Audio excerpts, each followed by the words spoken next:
Good evening po sa inyong lahat. Ang sakit sa mata ng ilaw. Okay lang po ba kayo? Parang gutom na kayo. May nagugutom pa ba? Okay. Maikli lang po ako, pero mas magiging maganda po ang talk ko kung sumasagot po kayo. Okay lang po ba yon? Kasi ang power daw po ng speaker nasa audience. Kaya sino po ang naniniwala na sila po ang mananalo ng parapol ngayong gabing to? Pwede po ba? Ayun. Okay. Ngayon, sisimulan ko na po. Ayun. Kaya lang, kuhanin ko yung clicker. Sa mga hindi po nakakilala sa akin, my name is Joseph Lim. I'm also from Bicol. And ako po yung tipong tao na gustong-gusto kong umasenso sa buhay. Sa mga hindi po nakakaalam ng story ko, may kaya naman po kami. Nagkataon naghiwalay parents ko dahil bumagsak po negosyo namin. Since na-experience ko yung both sides na may kaya at walang kaya, doon ako nakapag-decide na gustong-gusto kong yumaman. Nung nakita ko yung ganitong klaseng negosyo, honestly, hindi po ako magaling. Hindi po ako marunong mag-talk ng ganito. Wala po akong kaalam-alam sa negosyo. Pero doon ko na-realize na okay lang pala kung hindi ka magaling, basta ang importante, naniniwala kang magaling ka. Kaya para sa akin, sino po dito ang naniniwala na magaling po sila? Sino po dito ang naniniwala na magbabago ang buhay nila ngayong taon na to? Ganyan na ganyan din po kami dati.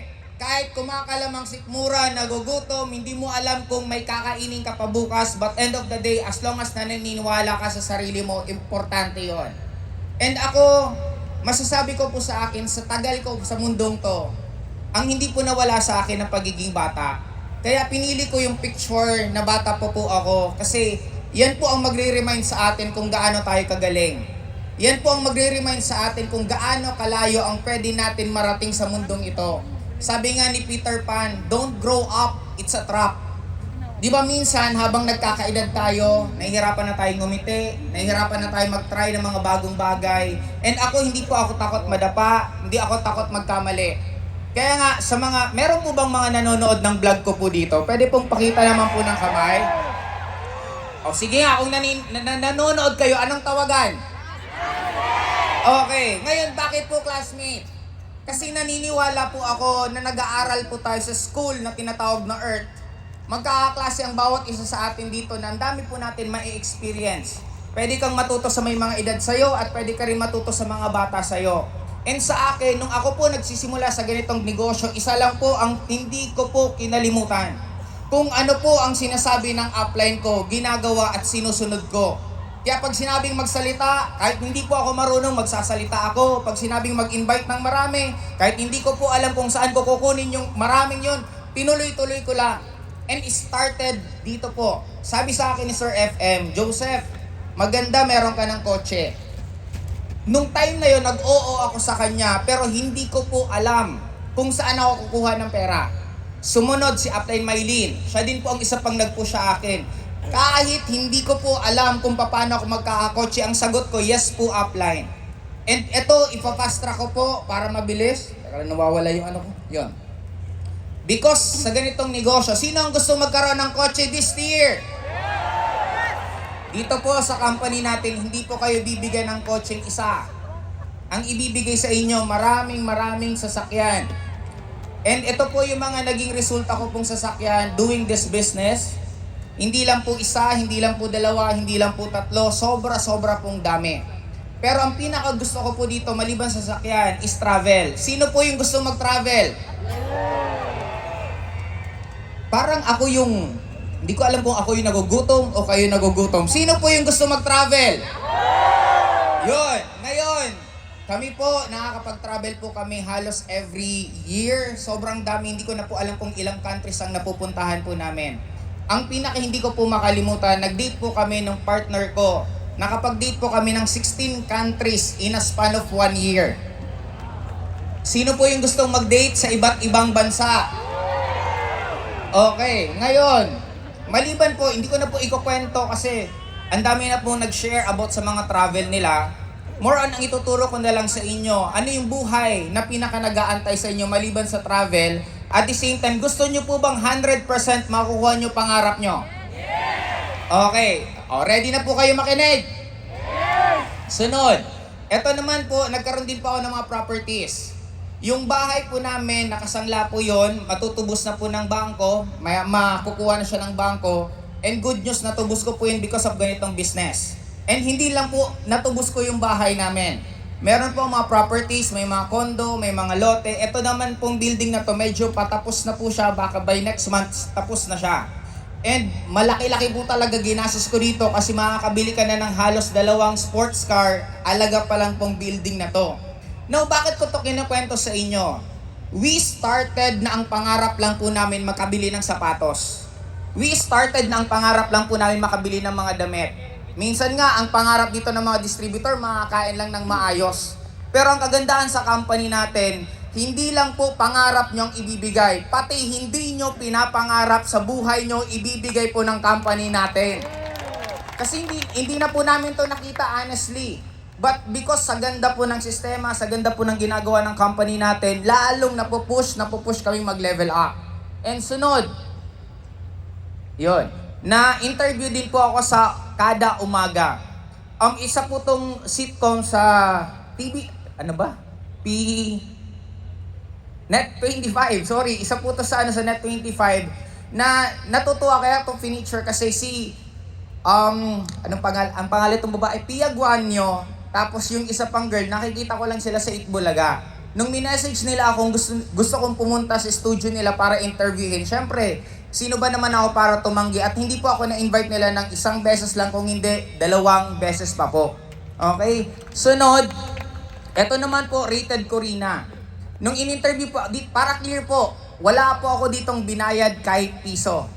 Nung in-interview po nila ako, sila po yung lumapit, then after po lumapit nila, nag-oo ako dito. And ang ganda po ditong, kasi ang daming na-inspire ng mga OFW mismo dito sa historic to, sa Rated Corina.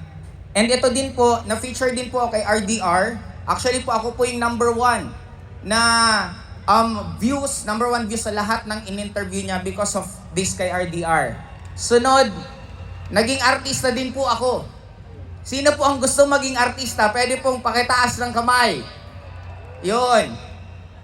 Naging artista po ako. Alam nyo, tanongin niyo ako bakit? Wala po ang talent. Nakita nyo naman po siguro sumayaw ako kanina. Hindi rin po ako marunong kumanta. Pero may talent po akong pinakamaganda. Naghahanap po sila ng producer. Pag sinabing producer, anong ibig sabihin po nun? Ikaw yung gagastos. Kaya naghahanap po sila ng financer. Nung in-offer po yun sa akin, sabi ko, sige, magiging producer ako basta isama nyo ako sa pelikula. Kaya yun po yung talent ko, yung pinaka-importanting talent sa lahat. Hindi po magsisimula ang pelikula kung walang... Okay, clear po ba? Okay, dito na, matatapos na po ako. Yun, nagkaroon din po ako ng 1 million subscribers sa page, sa Facebook ko. Sa TikTok ko, nagkaroon din po ako ng more than 1 million likes. And sa YouTube din, nagkaroon po ako ng silver button. Kaya ako lang po ito kinakwento sa inyo. Kasi hindi po ako magiging ganito kagaling na lahat ng ginugusto ko, nakukuha ko, kung hindi din po ako nag-guide. Kaya gusto niyo po ba maging successful sa buhay? Dapat po marunong po kayo makinig. Dapat marunong din po kayo magtiwala. Kasi ang company po natin, ang dami pong magagaling na mga BODs, VPs, at syempre hindi ko rin po... Bago ko makalimutan kasi sinadya ko pong wala dito sa picture, pwedeng palakpakan natin si Sir June Espinosa. Kasi isa po siya sa kasama ko nang nagsisimula pa lang po ako sa company na nagmumotor pa lang ako, walang-wala pa po akong alam, sila po yung mga nagtuturo sa akin. And ako, I'm very, very excited. Tanong, yung resultang naririnig nyo sa unang sharer, second sharer at sa akin, gusto nyo po ba mangyari sa inyo? Yes! Alam nyo po ba dapat kiligin kayo ng sobra? Nangyari sa amin itong resultang to offline days. Hindi pa po online uso. Ang hirap pa po ng networking noon. But right now, sobrang dali na po kasi may social media. Sobrang dali na po kasi may mga boosting, may TikTok. Marami kayong pwedeng mapapilian ng kukunan ng prospect.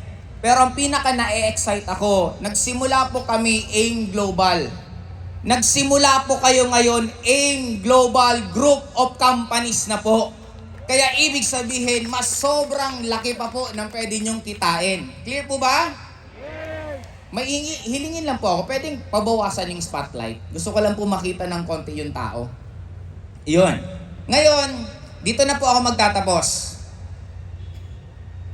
Una, syempre gusto ko munang batiin. Pwede po bang mag-ingay naman ang Project High Community? Hindi ko marinig ang ingay nyo. Pwede ba kayo mag-ingay? Now, ang masarap sa ganitong klaseng negosyo, hindi lang po kayo ang kikita. Sobra pong dami ang pwedeng kumita under sa inyo. Katulad po sa akin, may mga downloads po ako na may mga sobrang gaganda ng bahay. Meron po dyan, pwedeng batiin ko si Kim Lagrosa, si Tanya Morales, si OJ Chua, si Jackie Concepcion, nakita ko rin siya dito kanina na parang kailan lang nagsimula kami, sabi ko nga, halos walang-wala kaming kinikita, pero right now, sobrang ibang-iba na ang buhay namin because of this company. Kaya sa akin, tandaan nyo, ang pinakamasarap sa ganitong klaseng negosyo, hindi lang buhay nyo ang nagbabago, kung hindi pati yung mga ibang tao na nagtiwala sa inyo, yun din po ang buhay na nagbabago. Ngayon, tuturuan ko po kayo ng isa sa naging motivation ko rin po. Cute po bang anak ko? Okay. Now, lumaki po ako na may mga technically parang konting sama ng loob sa magulang ko. Kasi hindi ko po naranasan halos ihatid sundo ako sa school. Marami ako nakitang pagkukulang ng parents ko para sa akin and only to realize, meron ba kayo mga tampo-tampo na maliliit sa mga magulang nyo? Kung meron po kayong mga tampong maliliit, pareho po tayo pero ipapaalala ko po sa inyong lahat. Tandaan po natin, tuwing merong tayong tampo sa magulang natin, eto lang alalahanin mo, first time din maging magulang ng magulang natin. Kaya kadalasan, kung ano yung pagmamahal na naipaimana sa kanila or ano yung pagmamahal na tingin nila na tama, yun din po ang ginagawa nila.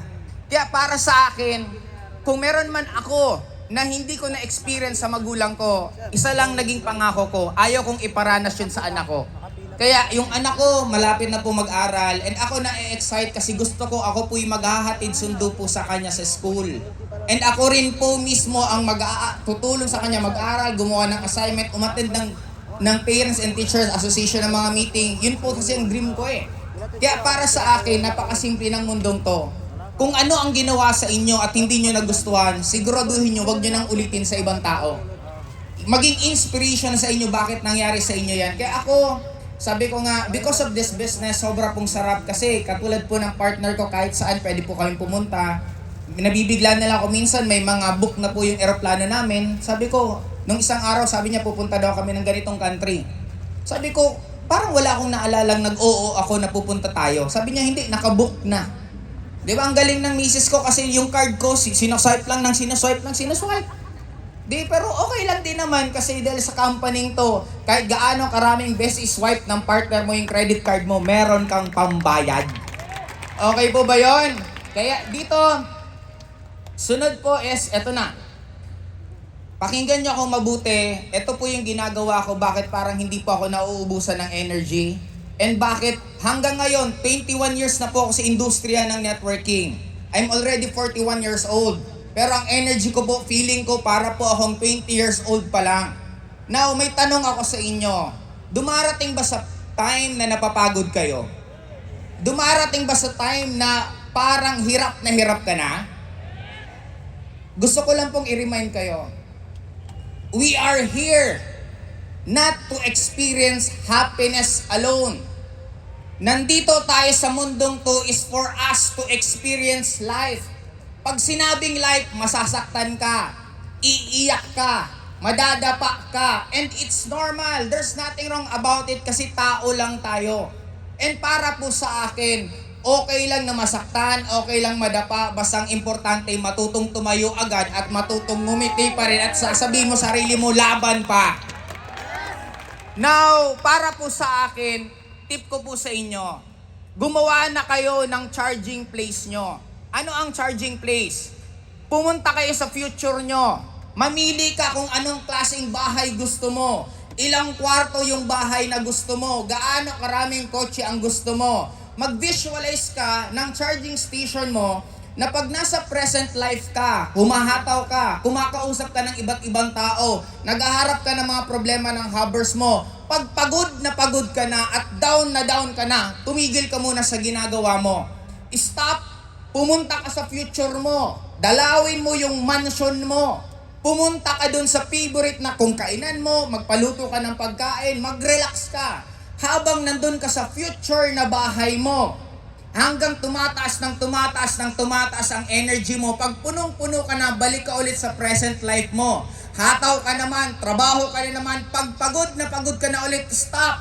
Punta ka na naman sa future mo, magcha-charge ka na naman. Pag naubos at punong-puno na yung charge mo, anong gagawin mo?